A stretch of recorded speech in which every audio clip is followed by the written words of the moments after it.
चलिए जानते हैं आज के देश और दुनिया की सिलेक्टेड काम की और महत्वपूर्ण 50 बड़ी खबरों को सिर्फ 10 मिनट में। पर अभी तक आपने इस वीडियो को लाइक नहीं किया तो लाइक कर दीजिए। राहुल गांधी ने मणिपुर के थोबल से की भारत जोड़ो न्याय यात्रा की शुरुआत। कहा, मणिपुर में भाई बहन माता पिता आंखों के सामने मरे और आज तक हिंदुस्तान की प्रधानमंत्री यहाँ के आंसू पोंछने नहीं आई, ये शर्म की बात है। वहीं कांग्रेस अध्यक्ष मल्लिकार्जुन खड़गे बोले, मोदी जी के मुंह में राम और बगल में छुरी है। इंडिया गठबंधन में सीट शेयरिंग को लेकर बंगाल, पंजाब और यूपी में फंसा पेच। ममता बनर्जी और अखिलेश यादव कांग्रेस को ज्यादा सीटें देने को तैयार नहीं। वहीं पंजाब में कांग्रेस का 8 सीटों पर दावा, लेकिन आम आदमी पार्टी राजी नहीं।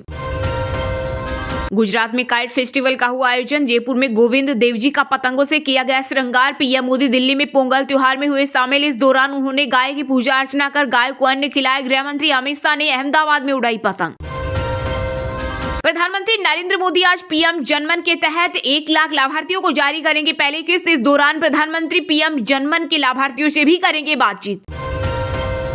रामलला के प्राण प्रतिष्ठा से पहले देश भर के मंदिरों और तीर्थ स्थलों की साफ सफाई का काम जारी। इसी कड़ी में गुजरात के सीएम भूपेंद्र पटेल, यूपी के डिप्टी सीएम केशव प्रसाद मौर्य और केंद्रीय मंत्री धर्मेंद्र प्रधान ने भी स्वच्छता अभियान में लिया भाग। इंडियन आर्म फोर्स दुनिया की बेस्ट फोर्स में से एक। आईएएफ चीफ वीआर चौधरी बोले, हमें अब विदेशी मदद पर निर्भर रहने की जरूरत नहीं। युद्ध की अनगिनत चुनौतियों का सामना करने का रखते हैं हौसला। सीएम योगी ने 50 इलेक्ट्रिक बसों और 25 ई ऑटो को दिखाई हरी झंडी। अयोध्या आने वालों को डिजिटल टूरिस्ट ऐप करेगा गाइड। वहीं राम मंदिर के इंजीनियर बोले, 22 जनवरी से पहले पूरा होगा काम। बीजेपी सांसद ब्रजभूषण सिंह और निलंबित कुश्ती संघ के अध्यक्ष संजय सिंह को जान से मारने की मिली धमकी। कई बार फोन कर दी गालियां। अज्ञात के खिलाफ मुकदमा दर्ज।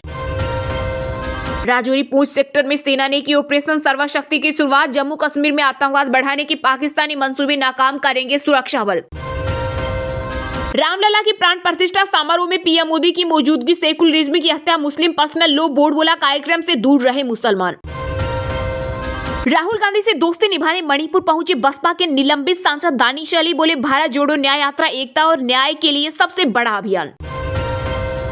यूपी के मेरठ में 3 डिग्री सेल्सियस पहुंचा पारा। वहीं दिल्ली के कई इलाकों में जीरो विजिबिलिटी के कारण 22 ट्रेनें लेट और 11 फ्लाइट डाइवर्ट। इसके अलावा राजस्थान, बिहार समेत 5 राज्यों में शीतलहर का अलर्ट। अभिनेता आमिर खान की बेटी आयरा की रिसेप्शन पार्टी के बैकडोर से पहुंचे शाहरुख। वहीं पति के साथ नजर आई माधुरी दीक्षित। इसके अलावा कटरीना, सलमान समेत कई फिल्मी सितारों, राजनीतिक हस्तियों का लगा जमावड़ा। आसमान पर पहुंची अयोध्या में प्रॉपर्टी के रेट। मुंह मांगी कीमत देने को तैयार लोग। कभी कोड़ियों के भाव मिलती थी जमीन। श्री राम के ननिहाल छत्तीसगढ़ से अयोध्या पहुंचे चांदी के 31 खड़ाऊ। सपा प्रमुख अखिलेश यादव को मिला रामलला की प्राण प्रतिष्ठा का न्योता। बोले, बाद में परिवार के साथ आऊंगा। वहीं प्राण प्रतिष्ठा के लिए 55 देशों के 100 प्रमुख लोगों को भी दिया गया निमंत्रण। राजदूत भी बनेंगे कार्यक्रम का हिस्सा। महाराष्ट्र कांग्रेस नेता मिलिंद देवड़ा ने छोड़ी पार्टी। सोशल मीडिया पर लिखा, 55 साल पुराना रिश्ता खत्म। सीएम एकनाथ शिंदे की शिवसेना में हुए शामिल। कहा, कांग्रेस का एकमात्र लक्ष्य पीएम जो कहे उसके खिलाफ बोलना। वहीं जयराम रमेश बोले, इस्तीफे की टाइमिंग पीएम मोदी ने तय की। दिल्ली एनसीआर की हवा फिर से बिगड़ी। कई इलाकों का एक्यूआई गंभीर श्रेणी में पहुंचा। ग्रेड 3 के प्रतिबंध किए गए लागू। इसके तहत फिर से सभी गैर जरूरी निर्माण कार्यों और BS3 पेट्रोल और BS4 डीजल वाहनों के संचालन पर प्रतिबंध लगा दिया है। चीन से लौटे मालदीव के राष्ट्रपति मोहम्मद मुइजू ने अब भारत को दिया अल्टीमेटम। बोले, 15 मार्च तक हटाए भारतीय सेना। पीएम मोदी के आह्वान पर यूपी के सीएम योगी आदित्यनाथ ने किया स्वच्छता अभियान का शुभारंभ। अयोध्या के लता मंगेशकर चौराहे पर लगाई झाड़ू। अयोध्या में राम मंदिर के प्राण प्रतिष्ठा कार्यक्रम को लेकर कांग्रेस नेता मणिशंकर अय्यर का बड़ा बयान। कहा, चारों शंकराचार्य नहीं आ रहे, यह पीएम मोदी को पड़ेगा भारी। दिखने लगा कौन असली हिंदू। नीतीश बाबू की मानसिक और शारीरिक स्थिति ठीक नहीं। इंडिया का संयोजक डैम बनने पर पूर्व केंद्रीय मंत्री आरसीपी सिंह ने बिहार के सीएम पर बोला हमला। सोनिया गांधी पर अपमानजनक टिप्पणी करके बुरे फंसे आंध्र प्रदेश के उप मुख्यमंत्री नारायण स्वामी। तेलंगाना इकाई के कांग्रेस नेता मल्लू रवि ने हैदराबाद में दर्ज कराई मामला। अयोध्या में रामलला की प्राण प्रतिष्ठा पर एमपी में भी उत्सव जैसा रहेगा माहौल। 22 जनवरी को सजेंगे सरकारी दफ्तर और भजन मंडलियों की होगी प्रतियोगिता। इसके लिए प्रदेश की मोहन सरकार ने घोषित किया अवकाश। कुछ तो गड़बड़ है। मुंबई इंडियंस की पोस्ट से हटा रोहित शर्मा का फोटो, जिसके बाद बुरी तरह से आग बबूला हुए फैंस। भगवान राम की भक्ति में डूबा अमेरिका। भारतीय मूल के लोगों ने टेस्ला गाड़ी के लाइट शो के जरिए लगाए जय श्री राम के नारे। सबसे बड़ी पार्टी बनकर उभरेगी भाजपा। लोकसभा चुनाव के लिए कांग्रेस नेता शशि थरूर की भविष्यवाणी। भारत को लेकर बदला दुनिया का नजरिया। विदेश मंत्री एस जयशंकर बोले, देश का रुतबा बढ़ा, दुनिया में कोई भी बड़ा मसला हमारी सलाह मशविरा के बिना तय नहीं होता। राहुल द्रविड़ की जल्द होगी टीम इंडिया से छुट्टी, अब युवराज सिंह बन रहे भारत के नए हेड कोच। सीएम बोले, रामलला का आमंत्रण ठुकराने वाले दोबारा विचार करें। उज्जैन में कहा, नहीं तो जो आंधी उठेगी उसमें अता पता नहीं चलेगा, ये मेरी गारंटी है। 5 साल में एजुकेशन लोन के आवेदन दोगुने हुए, कर्ज लेकर पढ़ाई करने वाले 45% छात्र सिर्फ दक्षिण के 5 राज्यों से। आगामी लोकसभा चुनाव को लेकर सपा प्रमुख अखिलेश यादव ने खारिज की मतभेद की बातें, कहा पूरी एकजुटता से जिताएंगे इंडिया गठबंधन को। देश के 74% मुसलमान अयोध्या में राम मंदिर निर्माण से खुश, मुस्लिम राष्ट्रीय मंच का दावा, बोले भगवान राम सभी के। जब हौसला बना लिया ऊंची उड़ान का, फिर देखना फिजूल हक का आसमान का। खड़की के वक्तव्य से राहुल गांधी ने की भारत जोड़ो यात्रा की शुरुआत। पीएम मोदी पर हमला बोलते हुए कहा, हम आपकी सुनने आए हैं, मन की बात सुनाने नहीं। ईडी गठबंधन डेली सोप की तरह है, मनोरंजन जारी रहेगा। असम के सीएम हेमंत बिस्वा शर्मा बोले, कांग्रेस को राम नहीं बाबर प्रिय। हेमंत सरकार की बड़ी घोषणा, झारखंड के विश्वविद्यालयों में पीएचडी करने वाले नेट पास छात्रों को मिलेंगे 25,000 रुपए। मिलिंद देवड़ा के कांग्रेस से इस्तीफे पर शिवसेना नेता संजय राउत का बड़ा बयान, दक्षिण मुंबई सीट हमारी ही रहेगी।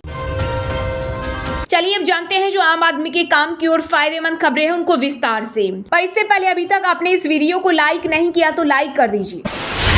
राहुल गांधी ने थुबुल से की भारत जोड़ो न्याय यात्रा की शुरुआत। कहा, मणिपुर में भाई बहन माता पिता आंखों के सामने मरे और आज तक हिंदुस्तान के प्रधानमंत्री यहाँ आपके आंसू पोंछने नहीं आए, ये शर्म की बात है। वहीं कांग्रेस अध्यक्ष मल्लिकार्जुन खड़गे बोले, मोदी जी समंदर में सैर करने जाते हैं, राम राम जपते हैं, लेकिन मणिपुर नहीं आते, उनके मुंह में राम और बगल में छुरी है। जी हां, कांग्रेस नेता राहुल गांधी ने मणिपुर के थुबुल से भारत जोड़ो न्याय यात्रा शुरू की है। यात्रा से पहले राहुल गांधी ने एक सभा को भी संबोधित किया। इस दौरान उन्होंने कहा कि मणिपुर में भाई बहन माता पिता आंखों के सामने मरे और आज तक हिंदुस्तान के प्रधानमंत्री मणिपुर में आपके आंसू पोंछने गले मिलने नहीं आए, ये शर्म की बात है। राहुल गांधी ने आगे कहा कि हम आपकी सुनने आए हैं, मन की बात सुनाने नहीं। वहीं कांग्रेस अध्यक्ष मल्लिकार्जुन खड़गे बोले, पीएम मोदी मणिपुर वोट के लिए आते हैं, लेकिन जब मणिपुर के लोग मुसीबत में हैं तब वे नहीं आते। उन्होंने कहा, मोदी जी समंदर में सैर करने जाते हैं, राम राम जपते हैं, लेकिन मणिपुर नहीं आते, उनके मुंह में राम और बगल में छुरी है। वहीं राहुल गांधी के साथ अशोक गहलोत, सचिन पायलट, दिग्विजय सिंह, सलमान खुर्शीद, आनंद शर्मा और राजीव शुक्ला जैसे कई सीनियर नेता मणिपुर पहुंचे। वहीं अधीर रंजन चौधरी ने कहा, मकर संक्रांति के पवित्र अवसर पर न्याय के लिए यह यात्रा मणिपुर से शुरू हो रही है। राहुल गांधी के नेतृत्व में ये यात्रा पूर्व से पश्चिम यानी मणिपुर से मुंबई तक जाएगी। उन्होंने कहा, यात्रा सफल या असफल हो ये अलग बात है, ये विचारधारा की लड़ाई है। कांग्रेस पार्टी की विचारधारा ही देश को बचा सकती है। इस यात्रा का चुनाव में जीत या हार से कोई लेना देना नहीं है। दरअसल राहुल गांधी की भारत जोड़ो न्याय यात्रा 15 राज्यों के 110 जिलों को कवर करेगी। इसमें राहुल 6700 किलोमीटर का सफर तय करेंगे। यात्रा 20 मार्च को मुंबई से खत्म होगी।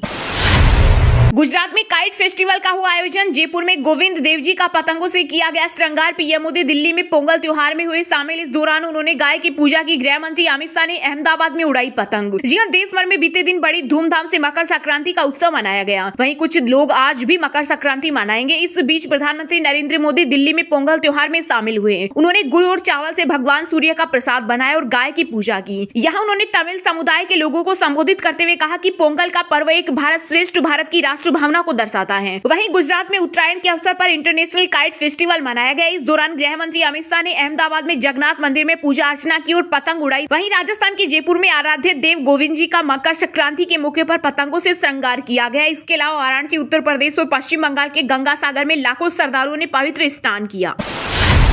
महाराष्ट्र कांग्रेस नेता मिलिंद देवड़ा ने छोटी पार्टी सोशल मीडिया पर लिखा, 55 साल पुराना रिश्ता खत्म, सीएम एकनाथ शिंदे की शिवसेना में हुए शामिल। वहीं असम में अपूर्व भट्टाचार्य ने कांग्रेस के सचिव पद से दिया इस्तीफा। जयराम रमेश बोले, इस्तीफे की टाइमिंग पीएम मोदी ने तय की। जी हां, महाराष्ट्र कांग्रेस के वरिष्ठ नेता मिलिंद देवड़ा ने कांग्रेस से इस्तीफा दे दिया है। अब वह सीएम एकनाथ शिंदे के गुट में शामिल हो गए हैं। मिलिंद कांग्रेस के वरिष्ठ नेता रहे दिवंगत मुरली देवड़ा के बेटे हैं। मिलिंद ने इस्तीफे की जानकारी सोशल मीडिया पर दी। उन्होंने सोशल मीडिया पर लिखा, मेरे राजनीतिक सफर का एक महत्वपूर्ण अध्याय खत्म हुआ। मैंने कांग्रेस की प्राथमिक सदस्यता से इस्तीफा दे दिया है। उन्होंने कहा, इसी के साथ पार्टी के साथ मेरे परिवार का 55 साल पुराना रिश्ता खत्म हो गया। शनिवार को जब मिलिंद के पार्टी छोड़ने की खबर मीडिया में आई तो उन्होंने कहा था कि वे ऐसा कुछ नहीं कर रही हैं। मिलिंद देवड़ा के पार्टी छोड़ने पर कांग्रेस सांसद जयराम रमेश ने कहा कि इस्तीफे की टाइमिंग पीएम मोदी ने तय की है। उनके पिता मुरली देवड़ा कांग्रेस के बड़े नेता थे। उनकी दोस्ती सभी पार्टियों से थी, लेकिन वे कांग्रेस के अटल और दृढ़ नेता थे। जयराम रमेश ने आरोप लगाते हुए कहा कि जाहिर तौर पर यह सब एक तमाशा था और उन्होंने जाने का मन बना लिया लिया था और उनके पार्टी छोड़ने की घोषणा करने का समय स्पष्ट रूप से प्रधानमंत्री की तरफ से तय किया गया था। वहीं असम में अपूर्व भट्टाचार्य ने भी कांग्रेस के सचिव पद से इस्तीफा दे दिया है। वह एक दशक से ज्यादा समय तक कांग्रेस में रहे राहुल गांधी की यात्रा से पहले इन दोनों नेताओं के इस्तीफे को पार्टी के लिए बड़ा नुकसान माना जा रहा है। कांग्रेस पार्टी को असम में लगातार झटके लग रहे हैं। उसके कई बड़े नेता पार्टी छोड़कर बीजेपी के साथ जा रहे हैं। पिछले साल नवंबर में असम कांग्रेस के 2 प्रमुख नेताओं ने पार्टी छोड़कर बीजेपी का हाथ थाम लिया था।